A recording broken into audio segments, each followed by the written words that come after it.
Baiklah, kita telah membaca firman Tuhan yang tertulis di Yosua 23 ayat 1 sampai 16.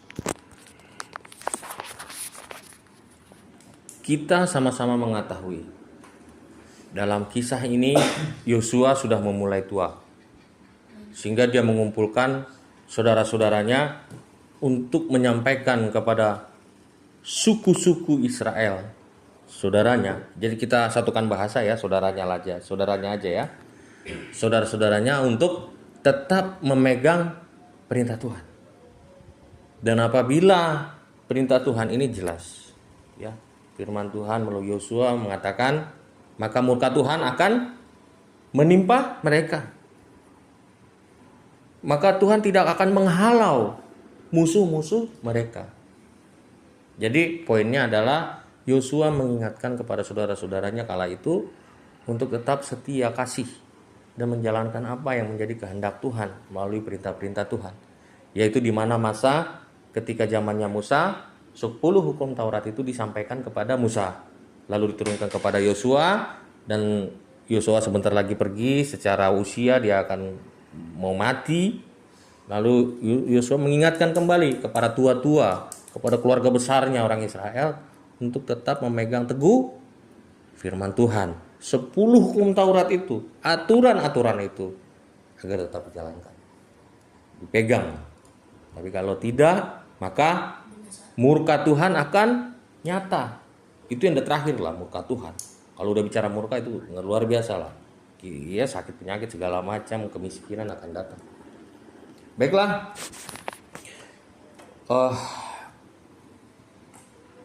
Di antara kita, saya ingin mendengarkan kesaksian. Karena di ayat ini Yosua jelas mengatakan, ya, seperti yang kalian telah lihat, ya.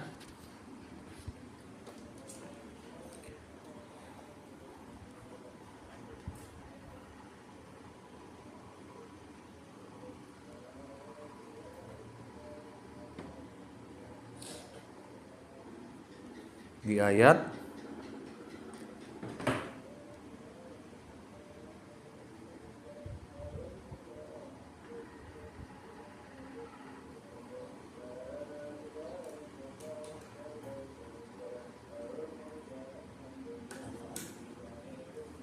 ya, baca ayat 3. Baca bareng-bareng anak-anak. Ayat 3, 2, 3. Dan kamu ini telah melihat segala yang dilakukan Tuhan Allahmu kepada semua bangsa di sini demi kamu, sebab Tuhan Allahmu Dia yang telah berperang bagi kamu. Artinya apa? Tuhan yang menyelamatkan bangsa Israel dalam padang gurun, dalam keluar dari Mesir, ya, sampai masuk ke tanah perjanjian. Itu semua Tuhan. Bangsa Israel itu melihat dan merasakan semuanya atas pertolongan Tuhan, kebaikan Tuhan. Mulai dari Igom. Kita dengar kesaksian Igom yang satu saja, yang tidak akan pernah bisa kamu lupakan, dan kamu akan selalu ingat pertolongan Tuhan itu ada pada kamu. Ada dari kejadian apa? Silakan. Iya, maksudnya bukan kitab kejadian, yang kita alami. peristiwa yang kamu alami. Oke nih. Peristiwa yang saya alami. Iya, peristiwa yang kamu alami. Itu bukan Tuhan menolong kamu.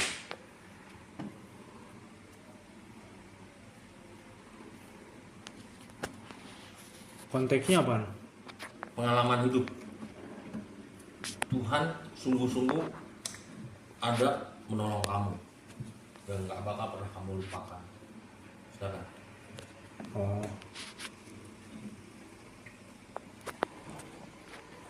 Shalom. Halo. Salah satu contohnya, Kejadian nyata ya? iya nyata, cuma nggak pernah bilang, Oke. nggak ada yang tahu. Waktu SMP, pergaulan saya nggak benar jatuhnya. Tiap hari sama teman sekolah, sama teman kampung kan tuh sering nongkrong tuh. Nah di situ biasa berantem, tapi sering lebih berantem, tapi bukan tawuran gitu, kayak berantem tangan kosong aja gitu. Nah itu saya sering seminggu bisa 2 kali janjian sama orang lain gitu kan. Nah terus ya setelah saya masuk SMA, saya pikir saya udah capek udah puas lah sama dunia kayak gitu. Terus saya waktu bangun malam itu bener nggak, kalau nggak salah hari Rabu itu saya ingat tuh, saya nggak bisa tidur kan. Tahun Ini liburan SMP mau naik SMA. tahun berapa tuh kira-kira? 23 kali, nggak tahu tahun berapa, udah lama. 2023 malam jam Pagi kayaknya jam 2 jam 3 sendiri saya nggak bisa tidur ya. di Di sini saya keluar, saya ke atas kan, terus saya inget-inget apa kelakuan dulu itu yang berantem itu. Terus saya kepikiran lah berdoa gitu kan. Terus saya nangis sendiri di atas biar keluar. Iya besoknya tetap ngurangin nongkrong, tapi ya nggak ikut-ikut gitu, cukup ngobrol habis itu langsung pulang. Itu aja sih. apa yang kamu rasakan ketika kesendirianmu itu? Apa yang kamu rasakan di dalam Tuhan?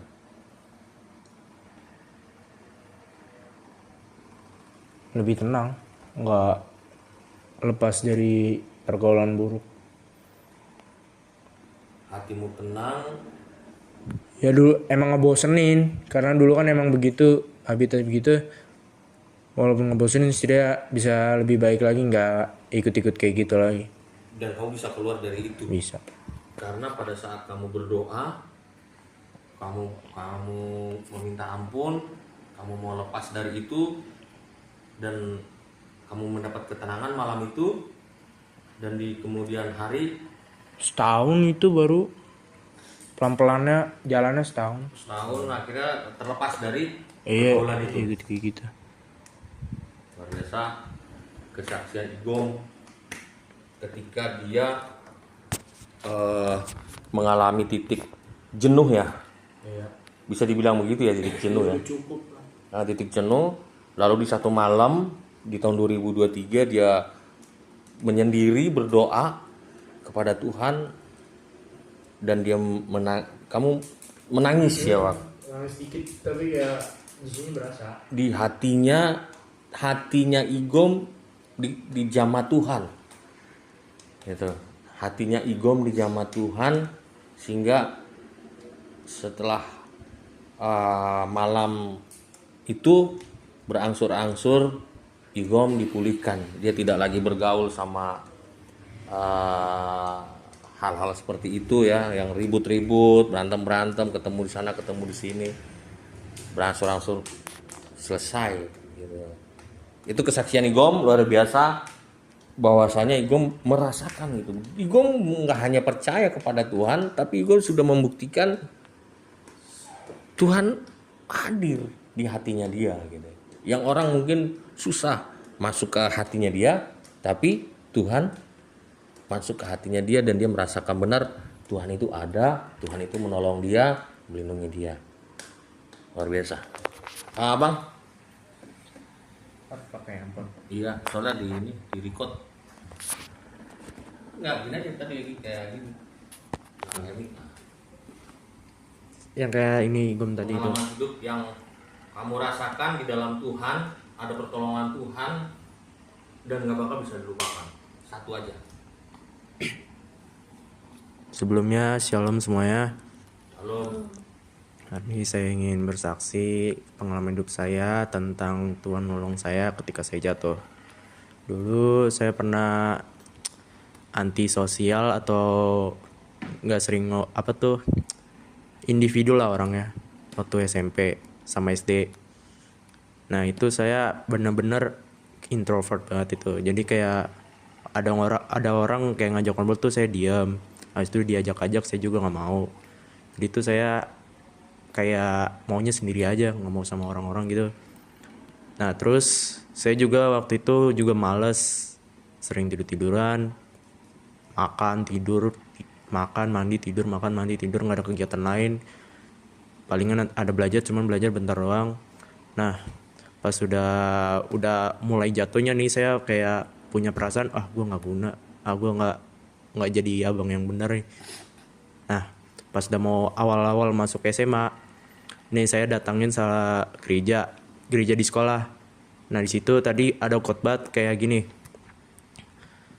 Jadi itu kata pendetanya, lu pemalas, lu antisosial. Ingat, masa depan lu gak bisa cerah kalau lu melakukan itu. Coba lu ubah sedikit, pasti nanti di kedepannya lu pasti akan merasakan hal yang sesuatu yang belum pernah lu rasakan. Nah itu saya langsung kayak, wah maksudnya apa nih? Saya nggak ngerti. Nah abis itu saya juga lihat dari YouTube tuh, katanya gini, lu sering kayak dibully. Dulu saya juga sering diledek ya.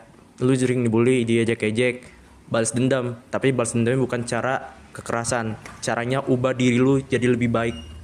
Nah situ pas waktu SMA tuh saya udah mulai bikin jadwal, dimana saya kayak bikin bangun pagi jam 4 saya olahraga, lari atau enggak skipping. Nah habis itu pas sudah selesai sekolah lah biasa. Nah pulang sekolah saya ngerjain tugas, habis itu mulai ada aktivitas nih. Nah pas sudah di sekolah SMA juga saya juga antisosialnya juga hilang. Lama-lama saya mulai ajak ngobrol sama orang-orang. Nah di situ udah mulai dapat banyak teman. Nah dari situ saya tahu, oh ternyata ini yang saya rasakan perubahan ketika saya tidak jadi malas atau antisosial.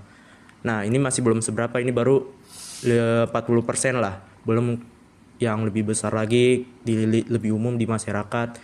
Nah dari yang saya dapatin tuh, Tuhan tetap berada di sisi saya dan menolong saya walaupun saya sering malas, antisosial atau perbuatan dosa, tapi Tuhan tetap menolong saya. Karena Tuhan tidak memandang orang-orang yang memandang orang-orang yang tidak yang berdosa atau tidak baik. Tapi Tuhan tetap membantu kita walaupun kita sangat berdosa ya. Jadi Tuhan tuh tetap bersama kita kayak saya tadi ya yang saya ceritakan. Nah itu doang sih yang saya dapatin dari pengalaman hidup beneran. Jadi abang diketuk pendengarannya ya melalui khotbah di sekolah. Ada satu ibadah di sekolahnya terlontar dari guru pendeta langsung ya. Jangan kamu malas dan jangan kamu antisosial. Kira-kira gitulah ya. Ya mungkin bahasanya mungkin lain, tapi konteks dari kalimatnya itu menyentuh langsung kepribadiannya si abang nih. Notabene kamu nggak pernah curhat sama dia kan, nggak pernah ngomong-ngomong kan, tapi itu nyampe ke kamu kan. Nah, Kayak yang saya rasain gitu langsung di. Iya.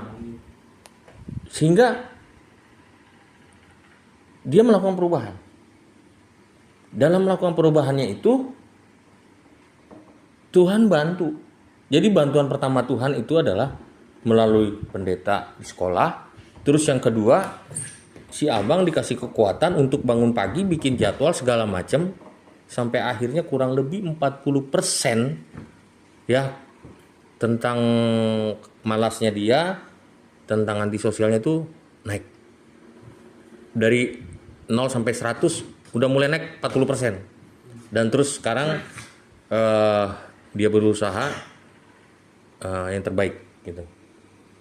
Luar biasa. Abang mendapatkan pertolongan Tuhan melalui hal seperti itu. Kita lanjut ke Olip. Singkat aja ya.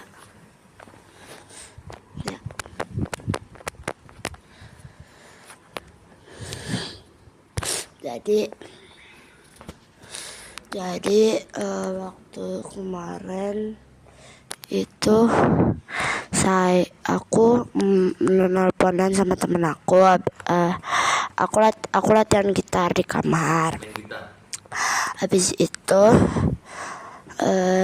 temen aku nelpon. Ya udah aku nggak tahu.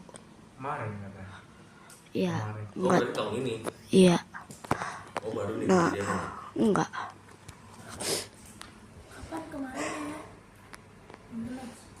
Bulan ini. Enggak. Bulan lalu. Iya, bulan lalu lah. Habis itu aku ngomong-ngomong sama temen aku. Habis itu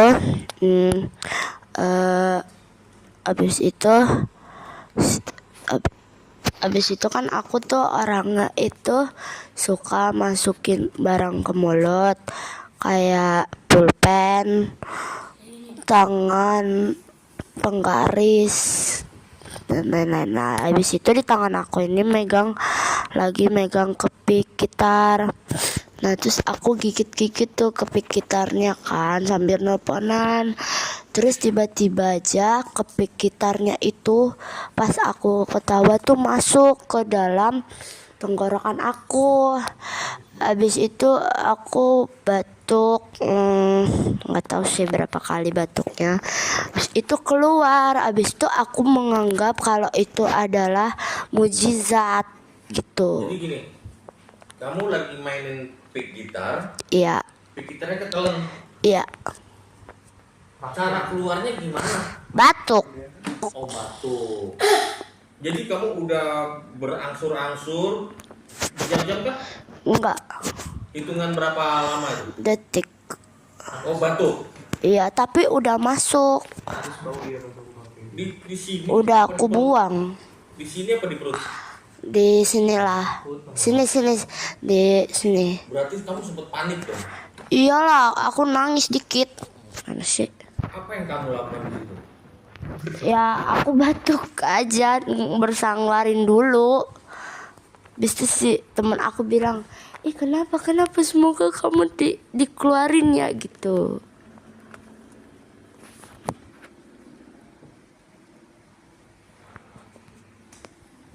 Kamu berdoa gak kemarin? Waktu kamu berusaha ngeluarin itu, kamu berdoa atau tidak? Aku kan panik ya di situ. Iya. Jadinya aku bersanglarin dulu, tapi pas udah keluarnya baru aku berterima kasih banget Sama Tuhan. sih. Iya. Jadi Olip hampir mau mati. Nggak tahu. Tapi pada intinya Tuhan menyelamatkan kamu. Pada intinya, ya. Kita nggak tahu.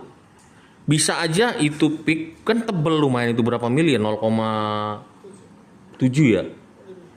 0,5 mili tebalnya masuk ke sini, ini kan ada ujungnya itu kan. Kesobek, ketelen, kesobek semua organ selesai. Tapi cerita Tuhan beda. Dia masih diselamatkan. Batuk loh, kira-kira gitulah ya. Nongol lah keluar itu piknya. Nah, tapi ada satu hal yang menjadi pelajaran buat dia dan dia gak bakal pernah lupa adalah Tuhan menyelamatkan nyawanya. Dan pada saat itu juga Olip berdoa berterima kasih. Oke, Alek.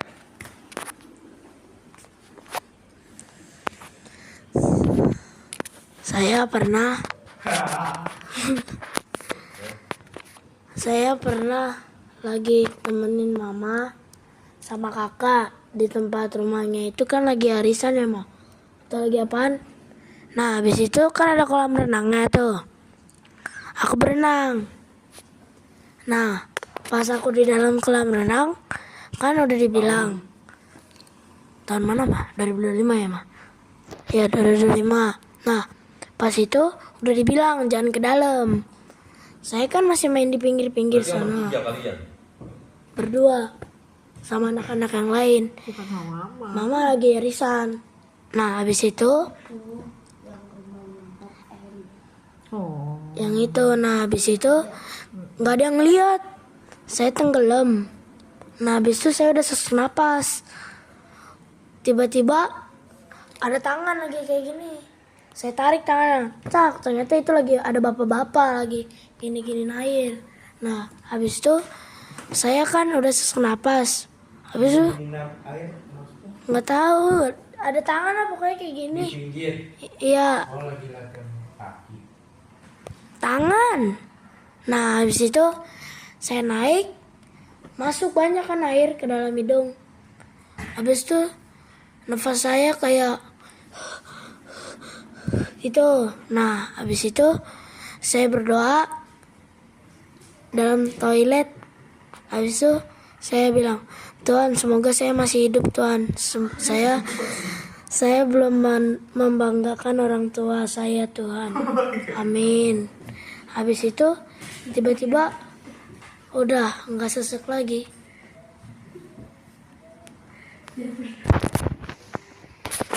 Ini ada 2 orang di sini mau mati ya. Yang kedua Alek. Kita nggak tahu Bro. Kita nggak tahu. Tapi itu sangat berbahaya loh, ya kan? Itu peringatan buat kamu bahwasanya jangan melakukan hal itu lagi gitu. Sama Alek, ya kan? Mungkin kamu sudah merasa bisa berenang segala macem, istilahnya so-soan, akhirnya malah tenggelam kan? Kan kamu kan karakter kamu ada salah satunya yang kurang baik, yaitu si Panggaron kan? Sosokannya itu gitu loh. Nah itu terpleset lah, kamu nggak bisa berenang, tenggelam. Ya puji Tuhan gitu. Ya istilahnya bukan terpleset, itu hanya bahasa hiasan. Ya artinya kamu tenggelam lah. Yang kamu pikir kamu bisa berenang gitu. Kenyataannya kamu tenggelam. Tapi entah gimana di luar jangkauan kamu, Tuhan memberikan seorang tangan dewasa.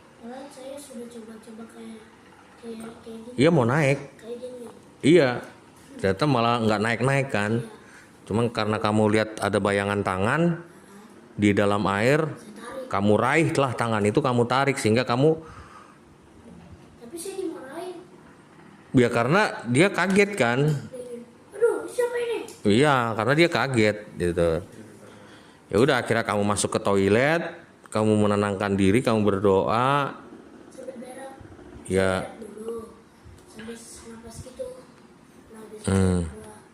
Ya, dan akhirnya Tuhan menyelamatkan kamu. Puji Tuhan.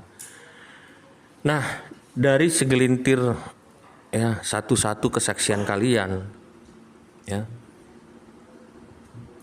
Dan Papa yakin masih ada lagi kisah-kisah kalian. Tapi pada intinya adalah begini.